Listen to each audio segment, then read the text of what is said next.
நானும் கூட நாம் தியானிக்கும்படியாக நாம் தெரிந்து கொள்ளப்பட்ட வேத பகுதி எபேசியருக்கு எழுதின நிருபம் 2ஆம் அதிகாரம் 8-9 வசனங்களை கூட நாம் சேர்ந்து வாசிக்கலாம்.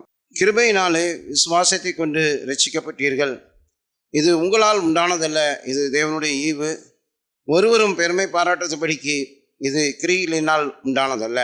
இங்கே நாம் கிரியையும் குறித்து நாம் பார்க்க முடிகின்றது. அருமையானவருடைய ஒரு மனிதனுடைய இரட்சிப்புக்கு கிரியையா கிருபையா என்று நாம் பார்க்கும் பொழுது அங்கே நாம் கிருபையை தான் நாம் பார்க்க முடியும். கிருபையினாலே விசுவாசத்தை கொண்டு நாம் ரட்சிக்கப்பட்டோம் என்று கூட நாங்கள் பார்க்கிறோம். ஏனென்றால் கிரியினாலே அதை செய்யப்படுமானால், கிரியினாலே அந்த ரட்சிப்பு நாம் கிடைக்குமானால் அங்கே அது பெருமைக்குரியதாக மாறிவிடும் என்பதை தான் இங்கே பார்க்கிறோம். ஒருவரும் பெருமை பாராட்டும்படிக்கு இது கிரிகளினால் உண்டானதல்ல என்று சொல்லி அந்த இடத்துல நாம் பார்க்க முடிகின்றது. இதை தான் 1 கொரிந்தியர் 1ஆம் அதிகாரத்திலே 26ஆம் வசனம் முதல் நாம் வாசிப்போமானால், எப்படி எனில் சகோதரரே, நீங்கள் அழைக்கப்பட்ட அழைப்பை பாருங்கள். மாம்சத்தின்படி ஞானிகள் அநேகர் இல்லை, வல்லவர்கள் அநேகர் இல்லை, பிரபுக்கள் அநேகர் இல்லை. ஞானிகளை வெட்கப்படுத்தும்படி தேவன் உலகத்தில் பைத்தியமானவைகளை தெரிந்து கொண்டான். பலமுள்ளவைகளை வெட்கப்படுத்தும்படி தேவன் உலகத்தில் பலவீனமானவைகளை தெரிந்து கொண்டார். உள்ளவைகளை அவமாக்கும்படி உலகத்தில் இழிவானவைகளையும் அற்பமா எண்ணப்பட்டவைகளையும் இல்லாதவைகளையும் தேவன் தெரிந்து கொண்டார். மாம்சமான எவனும் தேவனுக்கு முன்பாக பெருமை பாராட்டும்படிக்கு அப்படி செய்தார் என்று சொல்லி நாம் பார்க்கிறோம். அருமையானவர்களே, அங்கே ஆண்டவருடைய தெரிந்து கொள்ளுதலை குறித்து நாம் அந்த இடத்துல நாம் பார்க்கிறோம். அந்த இப்படிப்பட்ட ஒரு தெரிந்து கொள்ளுதல் நிமித்தமாக மனிதன் என்ன செய்ய முடியாது? பெருமை பாராட்ட முடியாது. தேவனுக்கு முன்பாக பெருமை பாராட்ட முடியாது. அந்த கிருபையை ஒரு மனிதன் உண்மையாகவே அவன் உணர்ந்து கொள்வானால் அவன் மனிதனுக்கு முன்பாக அவன் எந்த விதத்திலையும் அவன் தேவனுக்கு முன்பாக அவன் பெருமை பாராட்ட முடியாது. இதை தான் அங்கே எபேசியர் நிருபத்திலையும் கூட நாம் பார்க்க முடிகின்றது. பெருமை பாராட்டாதபடிக்கு அப்படி செய்தார் என்று சொல்லி நாம் பார்க்கிறோம். அருமையானவர்களே, கிருபையினாலே தெரிந்து கொள்ளுதல் அது மிக ஒரு ஆச்சரியமான ஒரு தெரிந்து கொள்ளுதலாக அது காணப்படுகின்றது. சபை என்று சொல்லும் பொழுது அநேகர் சபைக்குள்ளாக நாம் இருக்கின்றோம். ஆண்டவரை அறிந்து கொண்டவர்கள், அறிந்து கொள்ளாதவர்களை குறித்து கூட அவர்கள் ஏற்ற காலங்களிலே கர்த்தரை அறிந்து கொள்கின்ற விதமாக அவர்கள் அறிந்து கொள்வாரானால் அது கர்த்தருடைய நாமத்திற்கு மகிமையாக இருக்கும். ஆனால் கர்த்தரை அறிந்து கொண்டேன் என்று சொல்கின்ற கூட்டத்திலே நாம் இருந்து கொண்டு அது கிருபையா கிரியையா என்று அதை நாம் பார்க்கும் பொழுது ஒரு கூட்டம் கிருபையினாலே ரட்சிக்கப்பட்டோம் என்று சொல்கிற ஒரு கூட்டம் கிரியையினாலே ரட்சிக்கப்பட்டேன் என்று சொல்கின்ற ஒரு கூட்டங்கள் உள்ளுக்குள்ளே இருப்போமானால் அது ஒரு ஆபத்தானதாக அது முடிகின்றதாக இருக்கின்றது. ஆனபடினாலே வேதம் நமக்கு போதிக்கின்றது, கிருபையினாலே நாம் விசுவாசத்தை கொண்டு நாம் ரட்சிக்கப்பட்டோம், கிரியினால் உண்டானது அல்ல என்று நாம் பார்க்க முடிகிறது. ஆனபடினாலே நாம் கிருபையினால் தான் நான் ரட்சிக்கப்பட்டேன் என்று சொல்லுவார்கள். ஆனால் அவருடைய எண்ணங்கள், அவருடைய சிந்தனைகள், அவருடைய செயல்கள் எல்லாமே எப்படிப்பட்டதாக இருக்கும் என்று நாம் பார்க்கும் பொழுது அது முழுமையாய் ஒரு கிரியை சார்ந்த ஒரு காரியமாக அது இருக்கிறதை கூட நாம் பார்க்க முடிகின்றது. அது எப்பொழுது தெரிய வரும் என்று நாம் பார்ப்போமானால் அங்கே மத்திய எழுதின சுவிசேஷம் 7ஆம் அதிகாரம் 24ஆம் வசனத்திலே நாம் ஒரு புத்தியுள்ள மனிதனை குறித்து நாம் பார்க்க முடிகின்றது. மத்திய 7:24 நான் சொல்லிய இந்த வார்த்தைகளை கேட்டு இவைகளின்படி செய்கிறவன் எவனோ அவனை கண்மலையின் மேல் தன் வீட்டை கட்டின புத்தியுள்ள மனுஷனுக்கு ஒப்பிடுவேன். பெருமலை சரிந்து பெருவெள்ளம் வந்து காற்று அடித்து அந்த வீட்டின் மேல் மோதியும் அது விழவில்லை, ஏனென்றால் அது கண்மலையின் மேல் அஸ்திபாரம் போடப்பட்டிருந்தது. நான் சொல்லி இந்த வார்த்தைகளை கேட்டு இவைகளின்படி செய்யாதிருக்கிறவன் எவனோ அவன் தன் வீட்டை மண்ணின் மேல் கட்டின புத்தி இல்லாத மனுஷனுக்கு ஒப்பிடுவேன். பெருமலை சரிந்து பெருவெள்ளம் வந்து காற்று அடித்து அந்த வீட்டின் மேல் மோதின போது அது விழுந்து முழுவதும் அழிந்தது என்றார். அந்த தேவனுடைய வார்த்தையின்படி தன் வீட்டை கட்டின அந்த புத்தியுள்ள மனுஷன் எப்படிப்பட்டவனாக இருக்கிறான் என்று பார்க்கும் பொழுது கண்மலையின் மேல் அஸ்திபாரம் போட்ட ஒரு புத்தியுள்ள மனுஷனுக்கு ஒப்பிடுவேன் என்று சொல்லி ஆண்டவர் சொல்கிறதை கூட நாம் பார்க்க முடிகிறது. அப்படியானால் ஒரு கிருபையினாலே ரட்சிக்கப்பட்ட விசுவாசியினுடைய காரியங்களுக்கும் கிரியினாலே கட்டப்படுகின்ற ஒரு மனிதனுடைய வாழ்க்கையினுடைய காரியங்களுக்கும் வித்தியாசத்தை நாம் எப்பொழுது பார்ப்போம். நிச்சயமாக ஒரு மனிதனுடைய வாழ்க்கையில் இப்படிப்பட்ட அந்த அக்னியானது பரிசோதிக்கும். அங்கே பெருமழை, பெருவெள்ளம், காற்று அந்த மனிதனுடைய வாழ்க்கையில அடிக்கும் பொழுதுதான் அவன் கிருபையினாலே அவன் ரட்சிக்கப்பட்டானா, கிரியையினாலே ரட்சிக்கப்பட்டிருக்கிறானா, கிரியையினாலே தன்னுடைய வாழ்க்கையை நடத்தி கொண்டு போய்கொண்டிருக்கிறானா என்பதை அப்பொழுதுதான் நாம் அதை அறிந்து கொள்ள முடியும். அருமையானவர்களே, நாளிலே சபைக்குள்ளாக அநேகர் நாம் கடந்து வருகின்றவர்களாக இருக்கிறோம். ஆனால் நம்முடைய வாழ்க்கையினுடைய சில பிரச்சனைகள், சில குழப்பமான சில சூழ்நிலைகள் அங்கே வரும்பொழுது தான் நாம் ஆண்டவருக்காக நாம் நிற்கின்றோமா, அந்த கிருபையினாலே விசுவாசத்தை கொண்டு ரட்சிக்கப்பட்டோமா, இல்லை என்றால் நாம் கிரியையினாலே நம்முடைய வாழ்க்கையை நடத்தி கொண்டிருந்தோமா என்பதை அப்பொழுதுதான் நாம் உணர முடியும். ரோமர்கள் எழுதின நிருபம் 9ஆம் அதிகாரம், ரோமர்கள் எழுதின நிருபம் 9ஆம் அதிகாரம். இந்த 9ஆம் அதிகாரத்தை நாம் பார்ப்போமானால் கிருபையினாலே தெரிந்து கொண்ட காரியங்களையும் கிரியையினாலே தேவனை சார்ந்து கொள்கின்ற காரியங்களையும் குறித்து அங்கே ஏசா யாக்கோபை குறித்து அங்கே சொல்லப்படுகிறதாக இருக்கின்றது. ஆண்டவர் அங்கே யாக்கோபை அவர் நேசிக்கிறார். அவன் ஒரு எத்தனாக காணப்பட்டாலும் கூட அவர்கள் பிறப்பதற்கு முன்பாகவே தேவனுடைய தெரிந்து கொள்ளுதல் என்று சொல்லி நாம் பார்க்க முடிகிறது. ஒரு மனிதனுடைய தெரிந்து கொள்ளுதலை குறித்து நாம் பார்க்கும் பொழுது அது நாம் பிறப்பதற்கு முன்பாகவே தெரிந்து கொள்ளுதல் என்று சொல்லி நாம் வேதத்திலே நாம் பார்க்கிறோம்.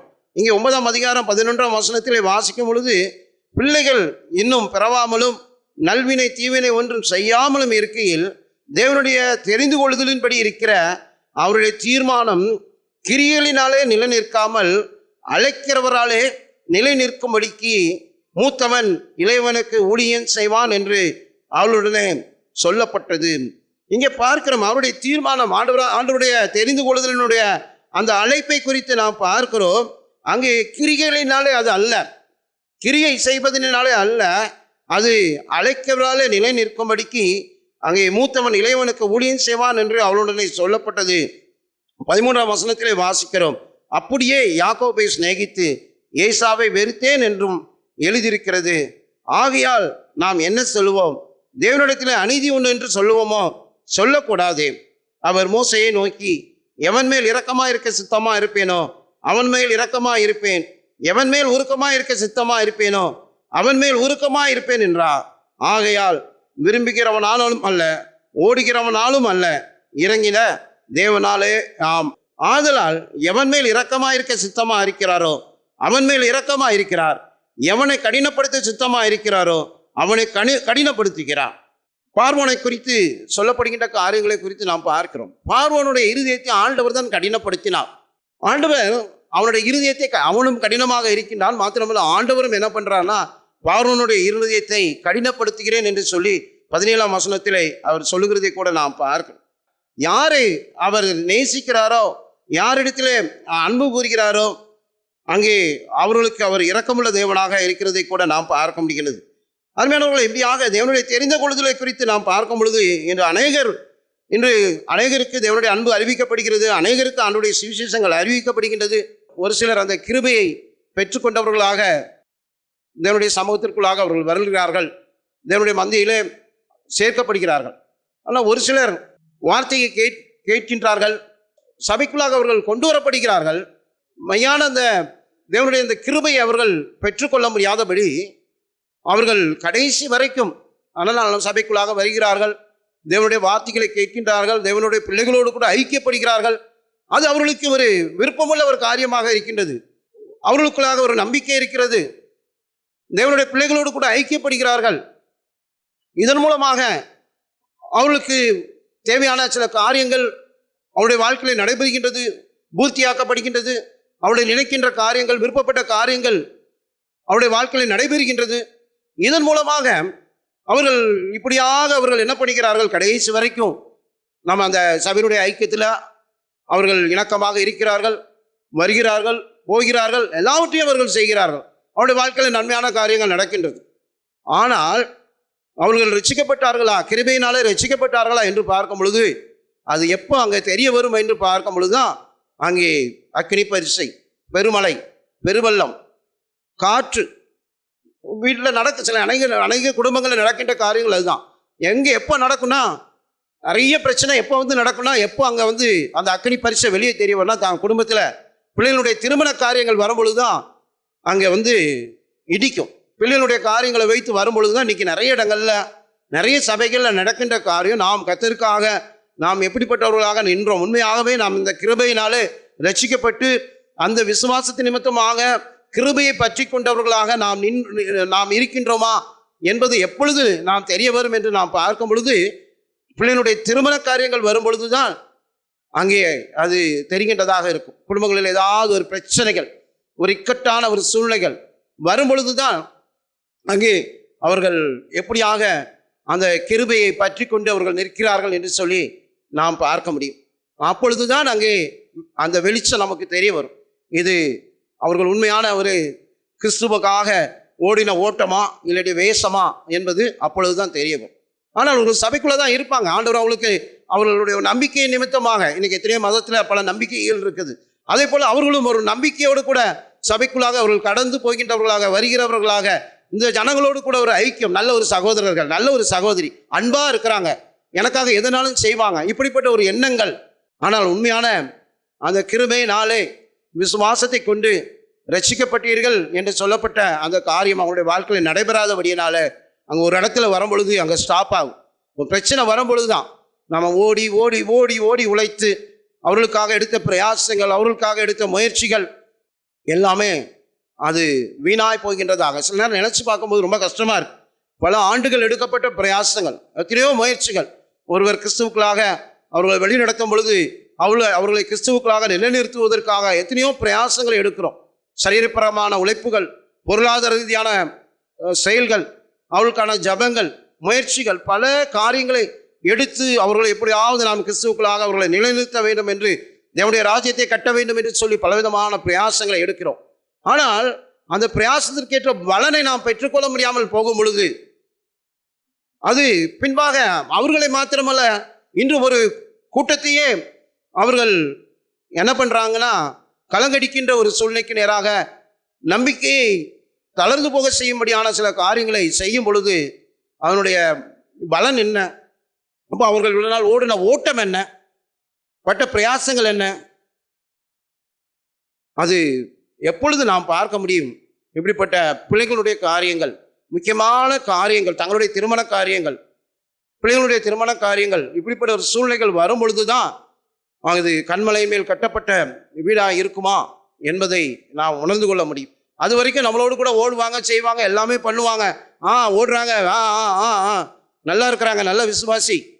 ஆனால் நாளானது அக்னியினால் அது பரிசோதிக்கும் பொழுது தான் அங்கே வெளிச்சம் தெரிய வரும். நம் கிருபையினால் இவ்வளோ நாள் ஓடின ஓட்டம் என்ன, இவர்கள் கிருபையினாலே விசுவாசத்தை கொண்டு ரட்சிக்கப்பட்டார்களா இல்லையா என்பதை நாம் அந்த இடத்திலே நாம் அறிந்து கொள்ள முடியும். அநேக காரியங்களை குறித்து நாம் வேதத்திலே நாம் பார்க்க முடியும். எப்படியாக ஆண்டவர் கிருபையாக தெரிந்து கொள்கிறார், அவருடைய கிருபையை எப்படியாக அவர் செயல்படுத்துகிறார் என்று சொல்லி நாம் பார்க்கும் பொழுது மிக ஒரு ஆச்சரியமான காரியமாக அநேக வேதத்திலே அநேக காரியங்களை குறித்து கூட நாம் பார்க்க முடியும். அறிவானவர்களே, மார்த்தாள் மரியாளுடைய வாழ்க்கையை குறித்து நாம் பார்க்க முடியும். லூக்கா எழுதின சுவிசேஷம் 10ஆம் அதிகாரத்திலே நாம் பார்க்கும் பொழுது மார்த்தாள் மரியாளை குறித்து நாம் பார்க்கிறோம். நாம் அதிலே நாம் யாரை கெட்டவர்களாக நாம் பார்ப்போம். மார்த்தாள் அங்கே பற்பல வேலைகளை செய்து சோர்ந்து போனவளாக அவள் இருக்கிறதை கூட நாம் பார்க்க முடிகின்றது. ஆனால் மரியாளை குறித்து நாம் பார்க்கும் பொழுது அவள் தேவனுடைய பாதத்தில் உட்கார்ந்து தேவனுடைய வசனத்தை கேட்டுக்கொண்டிருக்கின்ற ஒரு ஸ்திரீயாக இருக்கிறார். ஆனால் ஆண்டவரே சொல்லுகிறார், மார்த்தாளுடைய முறுமுறுப்பை பார்த்து ஆண்டவராக இயேசு கிறிஸ்து சொல்கிறார், மார்த்தாளே மார்த்தாளே, நீ அநேக காரியங்களை குறித்து கவலைப்பட்டு கலங்குகிறாய், தேவையானது ஒன்றே, மரியாள் தன்னை விட்டு விடுபடாத நல்ல பங்கை தெரிந்து கொண்டாள் என்று சொல்லி அந்த இடத்துல நாம் பார்க்க முடிகிறது. இங்கே நாம் பார்க்கிறோம், மரியாளை குறித்து நாம் பார்க்கிறோம், அவள் நல்ல ஒரு ஸ்திரியாக அவள் இருக்கிறதாக நாம் பார்க்க முடிகின்றது. ஆனால் யோவான் எழுதின சுவிசேஷம் 11ஆம் அதிகாரத்திற்கு நாம் செல்வோமானால் அங்கே யோவான் எழுதின சுவிசேஷம் 11ஆம் அதிகாரத்திலே அங்கே அவனுடைய சகோதரன் லாசரு மரித்து போன பின்பாக நடக்கின்ற காரியம், ஆண்டவராகிய இயேசு கிறிஸ்துவை அங்கே அழைத்து வரும்படியாக ஆண்டவருக்கு அங்கே சொல்லப்படுகின்றது. ஆனால் அங்கே ஆண்டவராகிய இயேசு கிறிஸ்து அங்கே தாமதிக்கின்றார், வருவதற்காக தாமதிக்கின்றார். அவருக்கு தெரியும், ஆண்டவர் எல்லாவற்றையும் அறிந்த தேவன். அங்கே அவர் தாமதத்தின் நிமித்தமாக அங்கே லாசரு மரித்து போனான் என்று சொல்லி கூட அந்த இடத்திலே நாம் பார்க்க முடிகின்றது. லாசருவை அவர்கள் கல்லறையிலே அவர்கள் அடக்கம் பண்ணினார்கள். இதற்கு பின்பாக 4 நாட்களுக்கு பின்பாக ஆண்டவராகிய இயேசு கிறிஸ்து அங்கே வருகிறார். அங்கே வரும் பொழுது அங்கே ஆண்டவராகிய இயேசு கிறிஸ்து வருகிறார் என்று மார்த்தாளுக்கும் மரியாளுக்கும் அறிவிக்கப்பட்ட பொழுது மார்த்தாள் என்ன செய்கிறார்? ஆண்டவராகிய இயேசு கிறிஸ்துவை எதிர்கொண்டு போகிறவர்களாக, ஆண்டவர் நோக்கி ஓடி போகின்றவர்களாக அவள் இருக்கிறதை கூட நாம் பார்க்க முடிகின்றது. யோவான் எழுதின சுவிசேஷம் 11ஆம் அதிகாரம் 21. மார்த்தாள் இயேசுவிடத்தில் வந்து, ஆண்டவரே, நீர் இங்கே இருந்தீரானால் என் சகோதரன் மரிக்க மாட்டான் என்று சொல்லி அங்கே ஆண்டவரிடத்திலே அங்கே சொல்லுகின்ற காரியங்களை குறித்து நாம் பார்க்க முடிகின்றது. ஆனால் மரியாளை குறித்து 20ஆம் வசனத்திலே வாசிக்கிறோம். பின்பகுதியிலே அங்கே இயேசு வருகிறார் என்று மார்த்தாள் கேள்விப்பட்ட போது அவருக்கு எதிர்கொண்டு போனால், மரியாளோ வீட்டிலே உட்கார்ந்திருந்தாள் என்று சொல்லி நாம் அங்கே மரியாளை குறித்து நாம் பார்க்கிறோம். அவளுக்கு ஆண்டவராக இயேசு கிறிஸ்து வராததை குறித்து தான வருத்தம். நாம் அவரை தன்னுடைய சகோதரன் மரித்து போனான் என்று சொல்லி வியாதியாக இருக்கும் பொழுது நாம் அவளுக்கு அங்கே சொல்லி அனுப்பினோம். ஆனால் அவர் வந்திருந்தால் நிச்சயமாக நம்முடைய சகோதரன் மரித்திருக்க மாட்டான். ஆனால் இப்படியாக தாமதமாக வருகிறாரே என்று சொல்லி மரியாளுக்கு பயங்கரமான கோபம். மரியாள் வீட்டிலே உட்கார்ந்திருந்தாள். ஆனால் மார்த்தாள் அங்கே ஆண்டவரை எதிர்கொண்டு ஓடி போனாள் என்று சொல்லி நாம் பார்க்க முடிகிறது. அருமையானவர்களே, மனுஷனுடைய இருதயமானது எப்படிப்பட்டதாக இருக்கிறது என்று நாம் பார்க்க முடிகின்றது. யாருமே நல்லவர்கள் அல்ல. அந்த சைடு நாம் பார்க்கும் பொழுது மரியாள் ஒரு நல்ல பங்கை பெற்றுக்கொண்டாள் என்று சொல்லி பார்க்கிறோம். இந்த இடத்துல நாம் பார்க்கும் பொழுது மரியாள் அங்கே ஆண்டவராக இயேசு கிறிஸ்து வருகிறார் என்று கேள்விப்பட்ட பொழுது கூட அவள் மிக ஒரு கடினத்தோடு கூட ஆண்டவராக இயேசு கிறிஸ்து மீது மிக ஒரு வருத்தத்தோடு கூட எதிர்கொண்டு போகாதபடி அவள் அமர்ந்திருந்ததை கூட நாம் இந்த இடத்துல நாம் பார்க்க முடிகிறது. அருமையானவர்களே, எப்படிப்பட்ட ஒரு மனநிலையை குறித்து நாம் பார்க்க முடிகிறது. ஒவ்வொரு மனிதனுடைய மனநிலையும் எப்படிப்பட்டதாக இருக்கின்றது. யாருமே நல்லவர்கள் என்று நாம் சொல்வதற்கு ஒன்றுமே இல்லை. நீதிமான் ஒருவனும் இல்லை, நல்லவன் ஒருவனும் இல்லை என்ற ரோமர்களை நாம் வாசித்தது போல ஒருவருமே நல்லவர்கள் அல்ல. எல்லாருமே அங்கே கெட்டவர்களாக, ஆண்டவருக்கு முன்பாக பாவிகளாக, அற்பர்களாக நாம் இருக்கின்றோம். ஆனால் ஆண்டவர் தெரிந்து கொள்கின்ற பாத்திரம் என்ன என்று நாம் பார்க்கும் பொழுது மத்திய எழுதின சுவிசேஷம் 21ஆம் அதிகாரத்தை நாம் எடுத்துக்கொள்வோம். 28ஆம் வசனத்திலிருந்து நாம் வாசிக்கும் பொழுது, ஆயினும் உங்களுக்கு எப்படி தோன்றுகின்றது? ஒரு மனுஷனுக்கு 2 குமாரர் இருந்தார்கள். மூத்தவனிடத்தில் அவன் வந்து, மகனே, நீ போய் இன்றைக்கு என் திராட்சை தோட்டத்தில் வேலை செய் என்றான். அதற்கு அவன் மாட்டேன் என்றான். ஆகிலும் பின்பு அவன் மனஸ்தாபப்பட்டு போனான். இளையவனிடத்திலும் அவன் வந்து அப்படியே சொன்னான். அதற்கு அவன், போகிறேன் ஐயா என்று சொல்லியும் போகவில்லை. இவ்விருவரில் எவன் தகப்பனுடைய சித்தத்தின்படி செய்தவன் என்று கேட்டான். அதற்கு அவர்கள், மூத்தவன் தான் என்றார்கள். அப்பொழுது இயேசு அவர்களை நோக்கி, ஆயக்காரரும் வேசிகளும் உங்களுக்கு முன்பாக தேவனுடைய ராஜ்யத்தில் பிரவேசிக்கிறார்கள் என்று மெய்யாகவே உங்களுக்கு சொல்கிறேன் என்று சொல்லி நாம் அந்த இடத்துல நாம் பார்க்கிறோம்.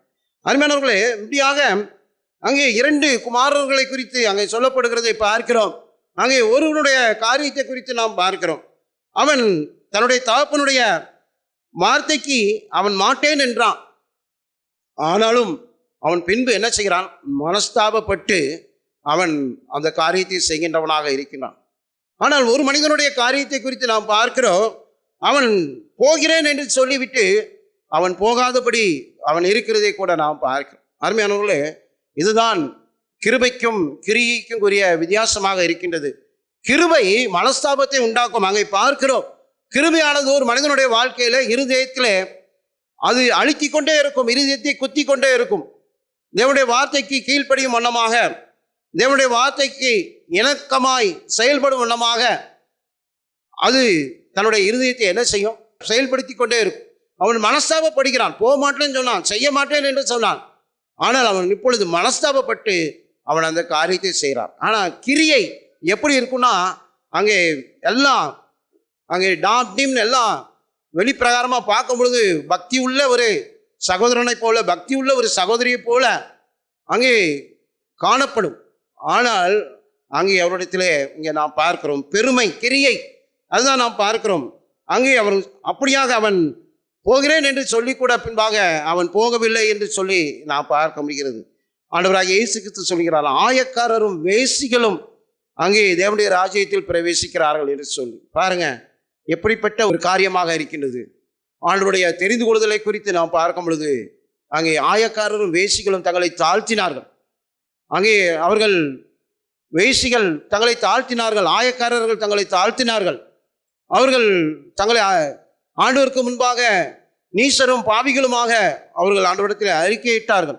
ஆனபடினாலே அவர்கள் அங்கே ஆண்டவர் சொல்கிறார், அங்கே ஆயக்காரரும் வேசிகளும் தேவனுடைய ராஜ்யத்திலே பிரவேசிக்கிறார்கள் என்று சொல்லி நாம் பார்க்க முடிகிறது. அவர்களுக்கு தேவனுடைய ராஜ்யத்தினுடைய கதவு திறக்கப்பட்டு இருக்கின்றது. ஆண்டவர் கிரியை ஒரு ஆண்டவர் அது அழகாக 1 கொரிந்தியரில் பார்த்தோம், எபேசியர் 2:9 வாசித்தோம். ஏன் இப்படிப்பட்டவர்களை தெரிந்து கொள்கிறார்? தேவனுக்கு முன்பாக ஒருவனும் பெருமை பாராட்டக்கூடாது. எக்காரணத்தை கொண்டோம் அவன் பெருமை பாராட்டக்கூடாது என்பதற்காக தான் இப்படிப்பட்ட தகுதியற்ற பாத்திரங்களை ஆண்டவர் தெரிந்து கொள்கிறார் என்று சொல்லி நாம் அந்த இடத்துல நாம் பார்க்க. இதுதான் லூக்கா எழுதின சுவிசேஷம் 15ஆம் அதிகாரம் 29ஆம் வசனத்தில் கூட நாம் வாசிக்க முடியுது. லூக்கா எழுதின சுவிசேஷம் 15ஆம் அதிகாரம் 29. அவன் தகப்பனுக்கு பிரதியுத்தரமாக, இதோ இத்தனை வருஷ காலமாக நான் உமக்கு ஊழியம் செய்து ஒரு காலம் உம்முடைய கற்பனையை மீறாதிருந்தும் என் சிநேகிதரோட நான் சந்தோஷமாக இருக்கும்படி நீர் ஒரு காலம் எனக்கு ஒரு ஆட்டுக்குட்டியாவது கொடுக்கவில்லை. வேசியின் இடத்தில் உம்முடைய ஆசையை அழித்து போட்ட உம்முடைய குமாரனாகி இவன் வந்தவுடனே கொளுத்த கன்றை உனக்காக அடிப்பித்தீரே. அருமையானவர்களே, 2 பேர் ஒரே குடும்பத்திற்குள்ளாக ஒரே சபைக்குள்ளாக ஒரு மனிதனுடைய நிலைமையை குறித்து நாம் பார்க்கும் பொழுது அவன் நிலைமையானது இப்படிப்பட்டதாக இருக்கின்றது. ஒரு பலவீனமான ஒரு மனிதனாக அவன் காணப்பட்டாலும் கூட அவனுக்குள்ளாக ஒரு இருதயத்தை ஆண்டவர் கொடுத்திருக்கிறார், மனஸ்தாபத்தை கொடுத்திருக்கிறார். மனஸ்தாபப்படக்கூடிய அந்த இருதயத்தை ஆண்டவர் அவனுக்குள்ளாக கொடுத்திருக்கிறதை கூட நாம் பார்க்க முடிகிறது. அருமையானவர்களை, ஆண்டவர் நேசிக்கின்ற விதத்தை குறித்து நாம் பார்க்கிறோம். அதான் ஏசாவை வெறுத்து யாக்கோபை சிநேகித்தேன். அவர் தெரிந்து கொள்ளுதலை குறித்து நாம் பார்க்கும் பொழுது நாம் அதில் ஒன்றுமே நம்ம மேன்மை பாராட்டுவதற்கு ஒன்றுமே இல்லை. நாம் எப்படி நம்ம சொல்லவே முடியாது. ஆண்டவருடைய தெரிந்து கொள்ளுதலை குறித்து நாம் பார்க்கும் பொழுது அது ஒரு வித்தியாசமான ஒரு தெரிந்து கொள்ளுதலாக இருக்கின்றது. அதான் ரோமர் 9:21ஆம் வசனத்திலே வாசிக்கும் பொழுது, மிதியிட்ட ஒரு களிமண்ணாலே குயவன் ஒரு பாத்திரத்தை கனமான காரியத்திற்கும் ஒரு பாத்திரத்தை கனவீனமான காரியத்திற்கும் பண்ணுகிறதற்கு மண்ணின் மேல் அவனுக்கு அதிகாரம் இல்லையோ?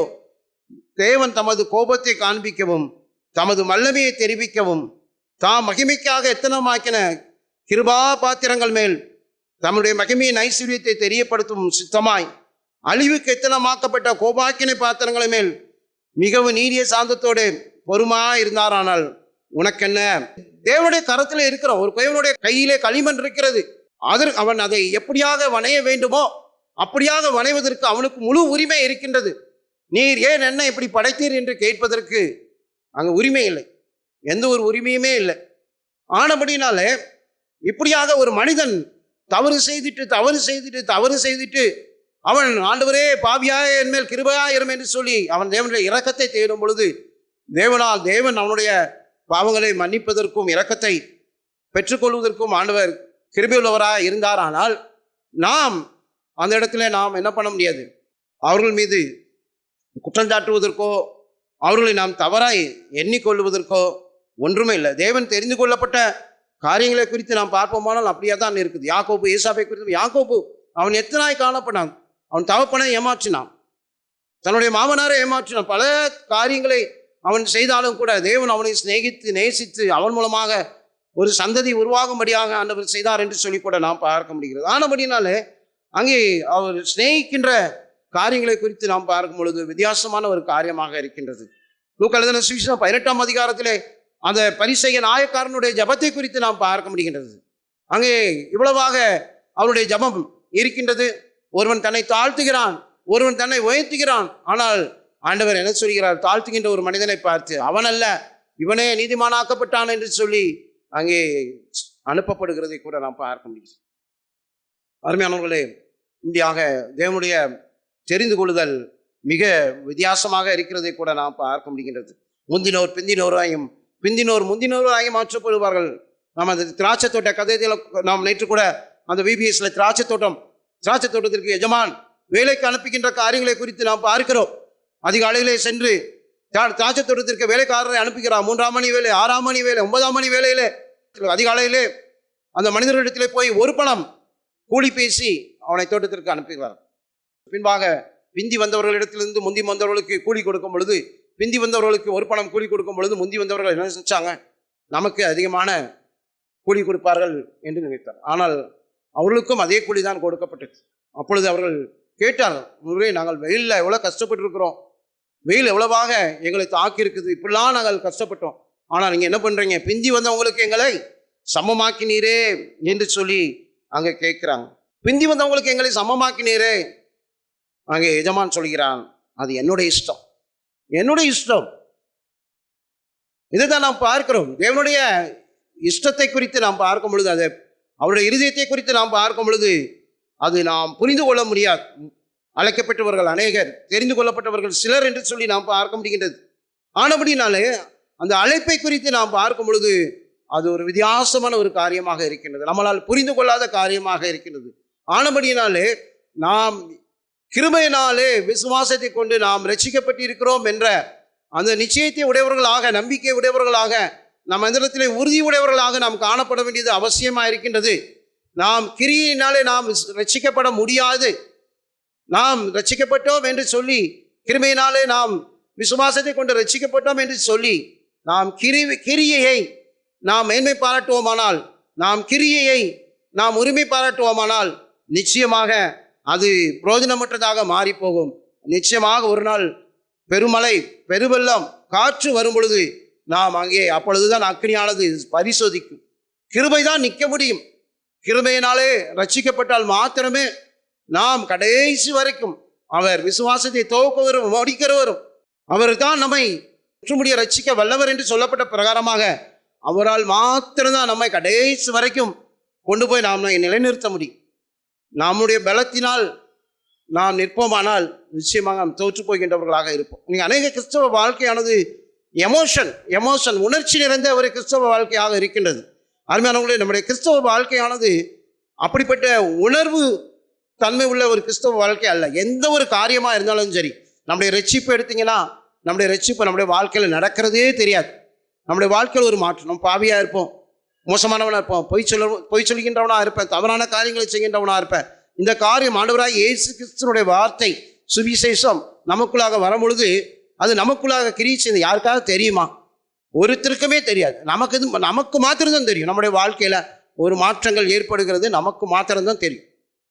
அதே போலதான் ஒவ்வொரு காரியங்களும் அடுத்தடுத்து கிறிஸ்துவுக்குள்ளாக வளர்கின்ற காரியங்கள், தேவனை சார்ந்து கொள்கின்ற காரியங்கள், எந்த ஒரு காரியமாக இருந்தாலும் சரி, ஒரு கிறிஸ்தவ வாழ்க்கை ஆனது உணர்ச்சி பூர்வமான ஒரு வாழ்க்கையாக இருக்கக்கூடாது. ஒரு எளிதான கிறிஸ்து நம்மை கொண்டு செல்கின்ற காரியமானது அவர் நடைமுறை வாழ்க்கை, எளிதான ஒரு முறையிலே ஆண்டவர் நம்மை நடத்தி செல்கின்றவராக இருக்கின்றார். எளிதான ஒரு ஜபத்தின் மூலமாக, எளிதான ஒரு விசுவாசத்தின் மூலமாக, எளிதான ஒரு நம்பிக்கையின் மூலமாக நாம் தேவனை சார்ந்து கொள்ளும் பொழுது தேவன் நமக்குள்ளே செய்கின்ற கிரியையானது நம்முடைய செயல்பாடுகள் மூலமாக, நம்முடைய நடக்கையின் மூலமாக, நாம் மற்றொருத்தில் அன்பு செய்வதன் மூலமாக, நம்முடைய ஒவ்வொரு நடைமுறை காரியங்களின் மூலமாக தான் அந்த நட்சிப்பினுடைய கிரியை மற்றவர்களுக்கு தெரிய வரும். ஆனபடினாலே அருமையானவர்களே, நம்முடைய வாழ்க்கை எந்த விதத்தில் எந்த ஒரு காரியமாக இருந்தாலும் சரி, தேவனை பற்றி கொள்கின்ற காரியங்கள், ஜெபிக்கின்ற காரியங்கள், பாவத்தை மேற்கொள்வதற்கு எதுமான பலனை பெற்றுக் கொள்கின்ற காரியங்கள், எளிதான விசுவாசம், ஆண்டவரே உதவி செய்யும் என்று சொல்லி ஆண்டவரிடத்திலே கேட்கும் பொழுது உடைக்கப்பட்ட ஒரு மனநிலைமையை கூட இந்த பார்க்கிறோம். ஒரு இளையகுமாரனை குறித்து நாம் பார்த்தோம். அந்த திராட்சை தோட்டத்திற்கு வேலைக்கு போக மாட்டேன் என்று சொல்லிட்டு மறுபடியாக மனங்கசந்து போகின்ற ஒரு குமாரன், இப்படியாக வேஸ்டிங் நடத்திலே நம்முடைய ஆசையை அழித்து போட்ட ஒரு இளையகுமாரனை குறித்து பார்க்கிறோம். அவனுடைய மனநிலைமை இப்படியாக தேவனுடைய சமூகத்திற்கு சென்று ஆண்டவரே பாவியாக என்மேல் கிருபையாக இரும் என்று சொல்லி ஆண்டவரிடத்தில் இரக்கத்தை கேட்போமானால் ஆண்டவர் நம்முடைய இரக்கங்களே அவர் கிருபை அளிக்கின்ற தேவனாக இருக்கிறார்.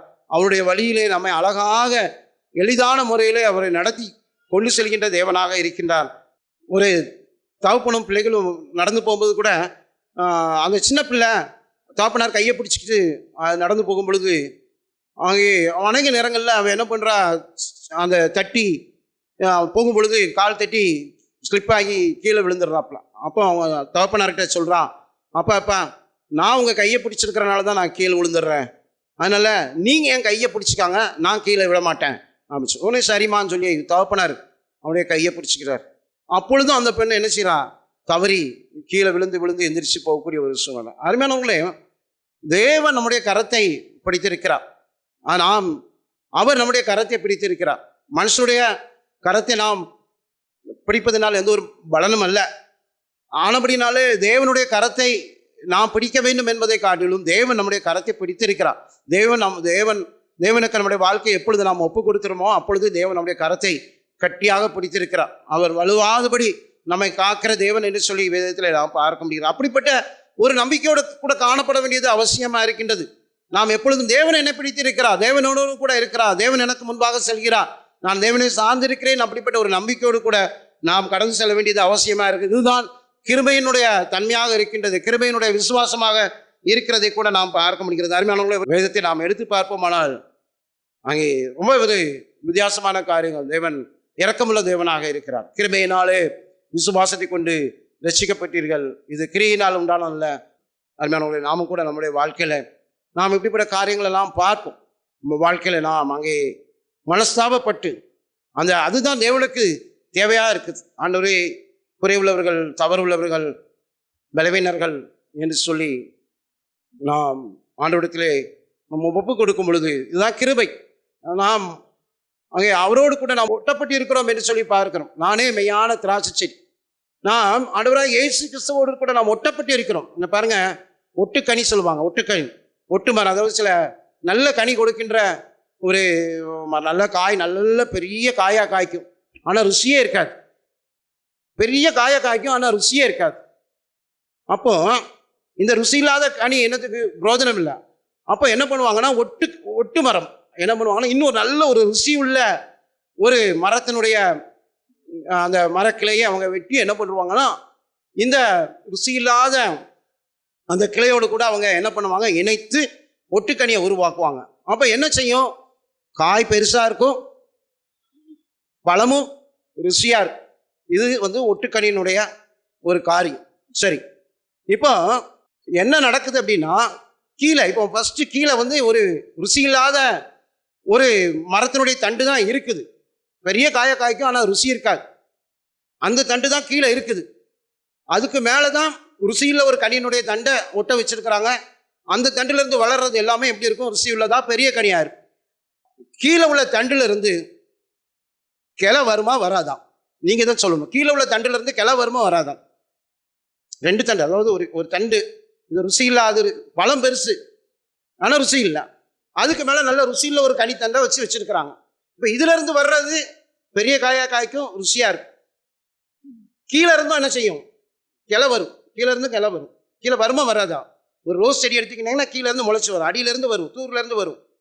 நம்ம ஒரு கொஞ்சம் வெட்டி இருக்கிறோம், இப்போ கீழே இருந்து முளைச்சி வரும், மேலே இருந்து முளைச்சி வரும். நம்ம கையில் போட்டு கெட்டி அந்த ஒரு இணைச்சி வச்சுருப்போம். மேலே இருந்து வர்றது ருசியாக இருக்கும், கீழே இருந்து வர்றது ருசியாக இருக்குமா இருக்காது, ருசியாக இருக்காது. ஏன்னா அது பழைய தண்டு, பழைய கனியை தான் கொடுக்கும், அது ருசி இல்லாத கனியை தான் கொடுக்கும். மேலே இருந்து வருது, ஒட்டப்பட்டதுக்கு மேலே இருந்து வர்றது தான் ருசி கொடுக்கும். நம்ம இயேசு கிறிஸ்துவோடு ஒட்டப்பட்டு இருப்பதன் மூலமாக நம்ம என்ன பண்ணுவோம்னா, ருசி உள்ள கனியை கொடுக்குறோம். ஆனால் நம்முடைய வாழ்க்கையில் என்ன நடக்கும் அப்படின்னா, கீழே இருந்து என்ன செய்யும், பழைய சுபாவம் என்ன செய்யும், பழைய சுபாவம் என்ன செய்யும், முளைச்சி எலும்பிக்கிட்டே தான் இருக்கும். முளைச்சி எலும்பும். இது என்ன செய்யாது, இந்த கனி எப்படி இருக்காது, ருசி இருக்காது. கனி பெருசாக இருக்கும், ருசி இருக்காது, புளிப்பாக இருக்கும். அப்போ நம்ம என்ன செய்யணும், நமக்கு இந்த கனி தேவையில்லை, அந்த கனி தான் தேவை. அப்போ இதை என்ன செய்யணும், நம்ம அது வெட்டி விடணும், அதை நறுக்க, அது தேவையில்லைல்ல, அது புரோஜனற்ற கனியை தான் கொடுக்கும். அதை நம்ம ரோமரில் நம்ம வாசிக்கிறோம், ஆவியினாலே அவருடைய செய்கைகளை அழித்தோமானால் பிழைப்பீர்கள் என்று சொல்லி நாம் ஒரு ரோமர்களில் ஒரு வசனத்தில் பார்க்கணும். அப்போ நம்ம என்ன பண்ணணும்னா, நம்ம அனுதினமும் நம்முடைய வாழ்க்கையில் கீழே இருந்து வேர் முளைஞ்சிக்கிட்டே இருக்கும். அது முளைக்காமல் கண்டிப்பாக அது முளைக்கும். அது மேலே ஆண்டவராக இயேசு கிறிஸ்துவோடு கூட ஒட்டப்பட்டு இருக்கிறோம். நாம் ஒட்டப்பட்டு இருப்பதன் மூலமாக நல்ல கனியை கொடுக்குறோம். ஆனால் நம்ம பழைய சுபாவம் நமக்குள்ள இருப்பதன் மூலமாக பழைய சுபாவம் முளைக்கும். முளைக்காம இருக்காது. பழைய சுவாமம் நம்ம முளைக்கும். ஆனால் முளைக்கும் பொழுது நம்ம அதை என்ன பண்ணணும்? வெட்டி விடணும், அதை நறுக்கி விடணும், ஏன்னா அதை நசுக்கி விடணும். அது எப்படி நாம் நசுக்கி விட முடியும்? அதான் ஆவியினால். அந்த செய்கையை நாம் அழித்தோம், ஆனால் நாம் பிழைப்போம் என்று சொல்லி நாம் பார்க்க முடிகிறது. அருமையானவர்களே, நம்முடைய வாழ்க்கை இதுதான். நம்ம கிருபைங்கிறது இதுதான். நாம் ஆண்டவரோடு கூட ஒட்டப்பட்டு இருக்கிறோம். கிருபையினாலே நாம் தேவனுக்குரிய கனியை நாம் கொடுக்கின்றவர்கள். கிருபையினாலே விசுவாசத்தை கொண்டு ரட்சிக்கப்பட்டிருக்கிறோம். தேவன் நம்ம இரக்கமுள்ள தேவனாக இருக்கிறார். ஆண்டவர் மன்னிக்கிறவராக இருக்கிறார், நமக்கு உதவி செய்கிறவராக இருக்கிறார், எல்லா காரியங்களும் செய்கிறவராக இருக்கிறார். ஆனால் நம்முடைய வாழ்க்கையில் நம்ம என்ன பண்ணுவோம்? நல்ல கனியை தான் கொடுப்போம். நிச்சயமாக நம்ம கெட்ட கனியை கொடுப்போம். கெட்ட கனி வரும்பொழுது நம்ம என்ன பண்ணுவோம்? அது தேவையில்லாத கனியாக இருந்ததுனால ஆவியினால் நம்ம என்ன பண்ண முடியாது? நம்ம அழிக்கும் பொழுது நாம் பிழைக்கின்றவர்களாக நாம் இருப்போம். அருமையானவர்கள், ஆனபடினால கிருபை குறித்து நாம் தெளிவாக அறிந்து கொள்ள வேண்டியது அவசியமாக இருக்கின்றது. கிருபையினாலே விசுவாசத்தை கொண்டு நாம் ரட்சிக்கப்பட்டு இருக்கிறோமா? கிருபையானது எப்படிப்பட்டதாக இருக்கின்றது? தகுதி இல்லாதவனுக்கு பாராட்டுகின்ற இரக்கம் என்று சொல்லி பார்க்கிறோம். தகுதி இல்லாதவனுக்கு பாராட்டுகிற இரக்கம் என்று பார்க்கும் பொழுது நம்ம ஒவ்வொரு நாளும் நாம் தேவனை நாம் சார்ந்து கொண்டவர்களாக, தேவனுடைய இரக்கத்தை பெற்றுக்கொண்டவர்களாக, நாம் கவனமுள்ளவர்களாக இந்த தாவீதுடைய வாழ்க்கையில் நாம் பார்க்க பேலியாளின் மக்களைப் போல நாம் மாறிவிடக்கூடாது. மற்றவர்களை கூட்ட அவங்க கூட வரல, அவனை சேர்க்காத, அவனை தூரப்போடு, அவன் நல்லவன் கிடையாது, பொல்லாதவன், அனுப்பிவிடு. இளையகுமாரனை குறித்து மூத்த குமாரன் சொல்றான், அவன் வேஸ்திகளிடத்தில் ஆசையை அழிச்சு போட்டு அவனை தூரப்போடு.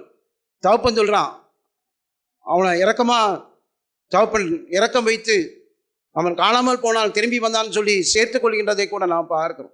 திராட்சை தொட்டு எஜமானை குறித்து நாம் பார்க்கிறோம். அங்கே பிந்தி வந்தவர்களுக்கும் அவனுடைய இஷ்டப்படி தயாளனா இருக்கின்றபடினால அந்த கூலியை கொடுக்கிறான். அதனால் இப்படிப்பட்ட அநேக காரியங்களை குறித்து நாம் பார்க்க முடிகிறது. ஆனபடினால நம்முடைய வாழ்க்கையானது இப்படிப்பட்டதாய் நாம் ஓடுவோம். ஆனால் ஒரு நாள் நிச்சயமாக காற்று வரும், பெருவெள்ளம் வரும், பெருமழை வரும், நாம் நிலைத்து நிற்போம். கண்மலையின் மேல் கட்டப்பட்டவர்களாய் நாம் நிலைத்திருப்போம். இல்லை அப்படின்னா அன்னைக்கு நம்மளுடைய வீடு அது எப்படிப்பட்ட வீடாக இருக்குன்னு சொல்லி அன்னைக்கு நமக்கு இன்னைக்கு அது வரைக்கும் தெரியாது.